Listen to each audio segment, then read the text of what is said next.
I would definitely have to say that one of the big highlights of Star Wars The Force Awakens was the brief glimpse of the Knights of Ren, because it really kept the viewer very mystified exactly who they are and who they once were and or connected to in the Star Wars sequel trilogy. This is Mike Zero. If you guys are new to the channel, do make sure to subscribe to see future Star Wars content.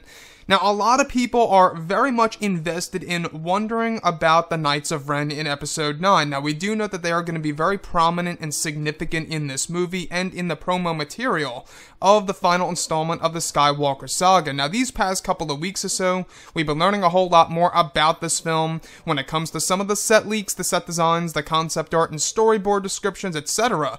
One of which has all to do with Kylo Ren and the Knights of Ren. Specifically, a description of the Knights of Ren initiating an ambush against around 15 individuals that are dubbed the Warriors.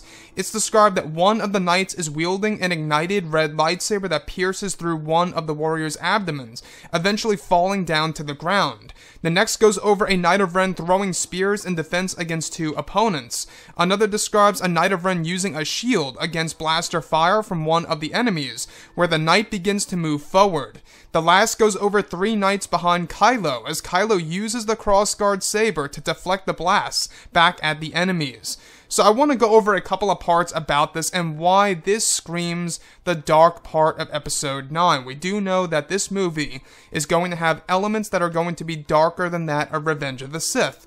And that, to me, I think it's going to be a little hard to pull off, and if J.J. Abrams can get that done correctly, I think that's a great way to honor the director and the writer, that of course being J.J. and Chris Terrio. So, I want to go over the first thing, and this all has to do with the Warriors. Now, the Warriors, I believe, is one of the individuals that we got to see in Star Wars The Force Awakens. You guys may recall that in The Force Awakens, Kylo Ren kills one of these characters that eventually falls into the mud of whatever world that really was, right? It's still a big mystery. Now, the Knights of Ren, one of which is actually wielding an ignited red lightsaber that pierces through one of the warriors. So, we can already see that JJ wants to go back to his roots of The Force Awakens. Now, originally in Episode 7, the Knights of Ren were supposed to be a prominent part of that story, where at least two of the Knights of Ren, besides Kylo, actually wield a lightsaber in the film. So that would equal out to a total of 3 Knights of Ren having lightsabers, Kylo and the 2 knights. So when we look at Episode 9 as a whole, we do know that a lot of people are wondering about lightsaber action in this movie and how much of it we can expect to see in the film. Now, honestly, that's one aspect that we will see is in the form of the Knights of Ren. Now, the next that I do want to go over has all to do with the Knights of Ren throwing spears in defense against 2 opponents. So not only will some of them carry the lightsaber hilts, but some of the others will also carry these primitive weapons like axes, spears, and even, of course, shields that they will be using in defense against these new warriors in Episode 9. So the thing that I love about the Knights is that it seems as though that J.J. Abrams is creating a mixture between both primitive weapons and, of course, Jedi/Sith-like weapons in Kylo Ren's group here. So, 2 of the knights have lightsabers, and of course, the rest of them have primitive weapons. Like I say, axes, spears, they use shields in defense, and blasters as well here and there. So you can see that JJ, like I say, wants to do something very unique with the knights. Now, the last one that I do want to go over is when Kylo defends some of the actual Knights of Ren against the warriors.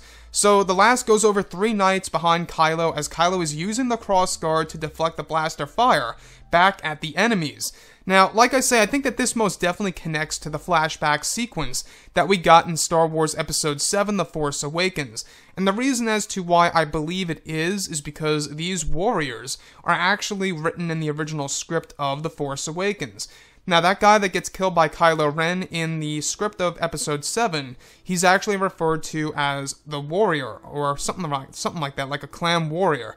And we can already tell that JJ wants to bring in a lot of those older ideas from Episode 7 into Episode 9 in order to really honor the character of the Knights of Ren and Kylo Ren, and exactly where these characters are going by the end of this story.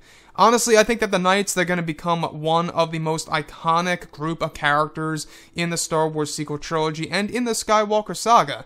Not just because they are connected to Kylo, but because they are potentially connected to the character of Luke as well.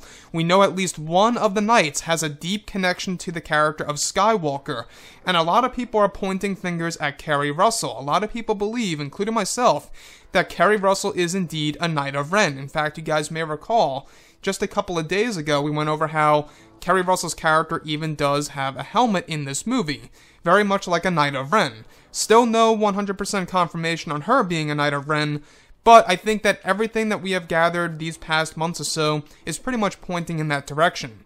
Anyways, guys, drop a comment below. Let me know what you think about all of this in the comments. And if you guys did enjoy the content for today, do make sure to drop a thumbs up on this video to support the channel. I thank you all so very much for the kind support, and I'll catch you guys next time.